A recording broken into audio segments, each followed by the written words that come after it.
વરસાદમાં 5 બચ્ચા ભાગ 1। એક જંગલમાં જાંબુ અને લીમડાના 2 ઝાડ હતા, જેના પર મીનુ કબૂતરી અને પિંકી ચકલી રહેતા હતા। બંનેનો માળો થોડેક જ દૂર હતો।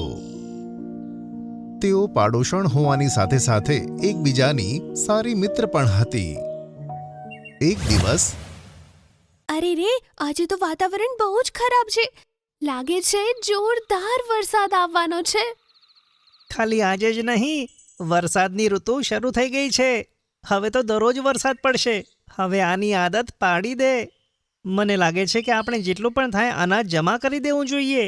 જલ્દી જ આપણા બચ્ચા પણ આ દુનિયામાં આવવાના છે। એમના માટે પણ તૈયારી તો કરવી પડશે ને। ઠીક કહો છો તમે। હું મારી સહેલી મીનુને મળીને આવું છું। પછી અમે બંને સાથે ખાવાનું શોધવા પણ જતા આવીશું। હા હા, સારું। પિંકી ઉડીને મીનુ કબૂતરીના માળા પાસે પહોંચી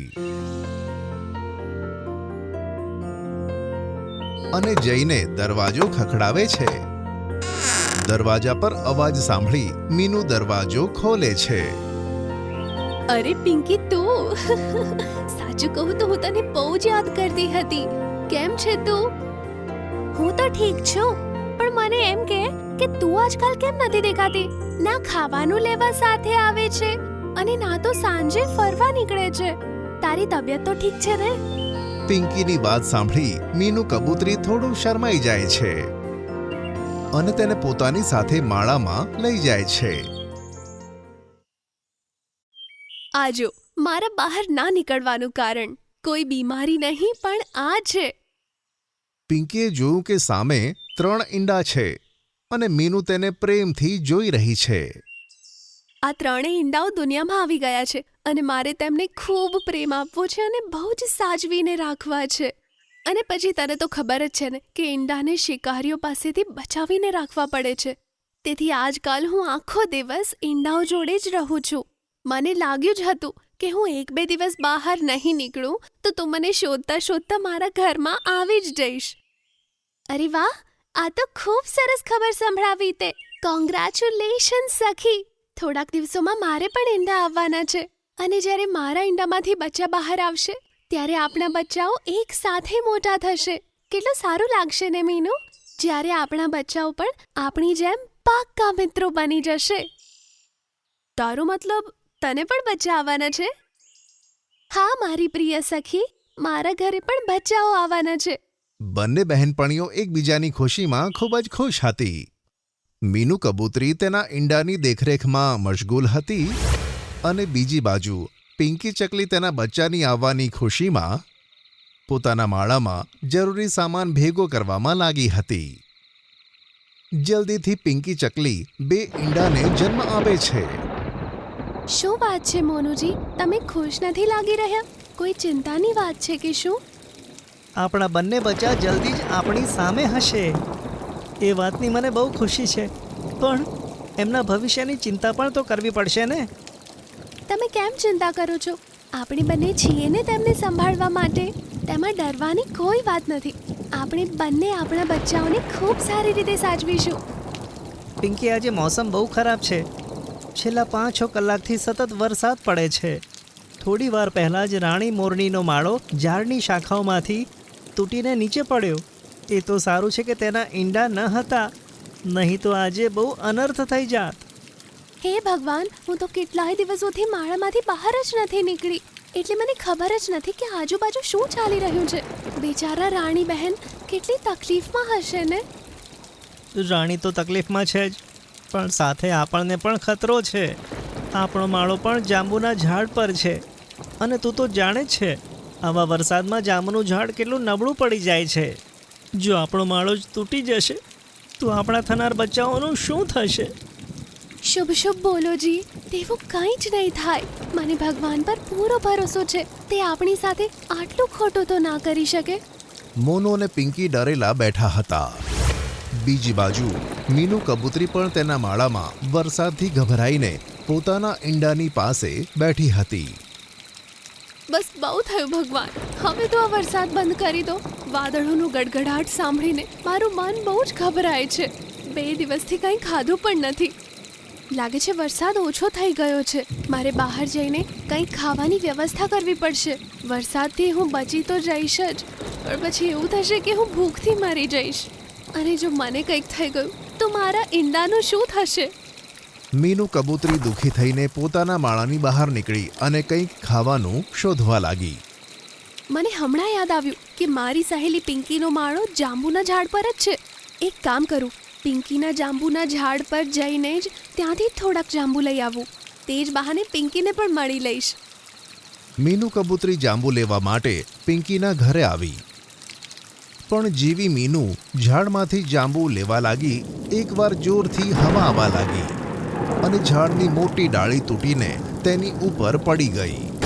તે ખરાબ રીતે ઘાયલ થઈ ગઈ. ઝાડી તૂટવાનો અવાજ સાંભળી પિંકી અને તેનો પતિ પણ માળાની બહાર આવીને જુએ છે. મીનુને લોહી લુહાણ જોઈ પિંકી તો ખૂબ જ ડરી ગઈ અને આંખમાંથી આંસુ આવી ગયા. મારી પ્રિય સહેલી મીનુ, શું થયું તને? હે ભગવાન, આ વરસાદ બીજા કેટલા પક્ષીઓને બેઘર કરશે અને કેટલાને અનાથ અને અપંગ કરશે. હે ભગવાન, આ તૂફાન હવે બંધ કરી દો, નહીં તો શું થઈ જશે? પિંકી તેની બહેનપણીને જમીન પર પડેલી જોઈ જોર જોરથી રડે છે. ત્યાં જ મીનુ પિંકીને કહે છે, પિંકી બહેન, કદાચ આપણા બંનેનો સાથ અહીંયા સુધી જ હતો. મારો આ દુનિયામાંથી જવાનો સમય થઈ ગયો છે, પણ જતા પહેલા મને મારા 3 ઈંડાઓની ચિંતા થાય છે. જો હું નહીં રહું તો મારા બચ્ચાઓનું શું થશે? મને વચન આપ કે તું મારા બચ્ચાઓને ક્યારેય નહીં છોડે. મીનુ બહેન, તને કંઈ નહીં થાય. અમે તને વૈદ્યની પાસે લઈ જઈએ છીએ. તારા બધા જખમોનો ઈલાજ થઈ જશે. તું એકદમ ઠીક થઈ જઈશ અને જોજે, તું તારા બચ્ચાઓની સંભાળ તારા પોતાના હાથે કરીશ. પિંકી તેને આશ્વાસન આપતી જ હતી એવામાં મીનુની આંખો મીંચાઈ ગઈ. મારી સહેલી મીનુ, આવું ના થઈ શકે. એકવાર ઉઠી જા. પિંકી રડતી જ હતી એવામાં તેના પતિ મોનુ કબૂતરીના તે ઈંડા યાદ આવ્યા. અરે પિંકી, આ રડવાનો સમય નથી, તારી મિત્રતા નિભાવવાનો સમય છે. આપણે મીનુ કબૂતરીને પાછા નહીં લાવી શકીએ, પણ તેના 3 બચ્ચા વિશે તો વિચાર કર. તેમનું શું થશે? લાગ જોઈને કોઈ શિકારી તે ઈંડાને પોતાનો શિકાર બનાવશે તો અનર્થ થઈ જશે. તમે સાચું કહેતા હતા. મીનુને તેના બચ્ચાની કેટલી ચિંતા હતી. જ્યારે હું તેને મળવા ગઈ હતી ત્યારે તે તેના બચ્ચાને જોઈને કેટલી ખુશ હતી. આપણે તેના ઈંડાની રક્ષા કરવી પડશે. અને તમે જોયું ને, મરતી વખતે તેણે તેના ઈંડાની રક્ષા કરવાનું વચન પણ લીધું છે. પણ આપણે શું કરીએ પિંકી? આપણા પણ 2 ઈંડા છે. જો આપણે તેના ઈંડાની ચિંતા કરીશું ને તો આપણા ઈંડાનું શું થશે? કદાચ આ પરીક્ષાનો સમય છે પિંકી. તું બસ આમ સમજી લે, તારા 2 નહીં પણ 5 ઈંડા હતા. જો તું 2ની જગ્યાએ 5 ઈંડાને જન્મ આપતી તો તું એમની દેખભાળ ના કરત? મેં નક્કી કર્યું છે, આપણે મીનુના ઈંડાની દેખભાળ આપણા ઈંડાની જેમ જ કરીશું. મોનુની વાત સાંભળી પિંકી ચકલી મીનુના માળામાં આવે છે.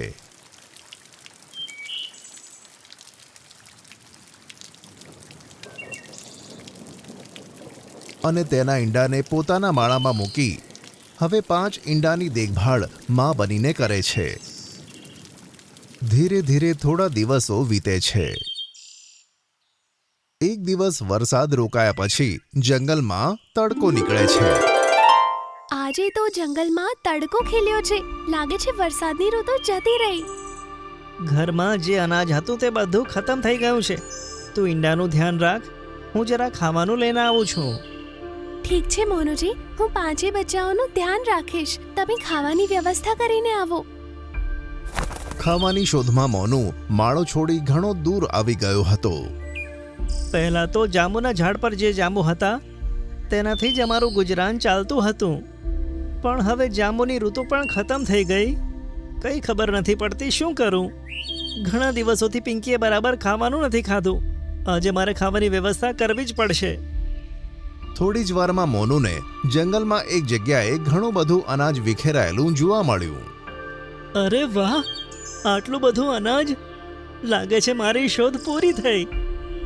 જેવો જ મોનુ તે દાણાને પકડે છે, શિકારીની એક જાળ આવીને મોનુને તેમાં પકડી લે છે. શું મોનુ ક્યારેય શિકારીની જાળમાંથી મુક્ત થઈ શકશે? શું મોનુ પછી તેના પરિવાર પર પણ દુઃખોનો પહાડ તૂટી પડશે? કે પછી પિંકી ચકલી બધું સંભાળી લેશે? તે જાણવા જુઓ આ વાર્તાનો આગળનો ભાગ.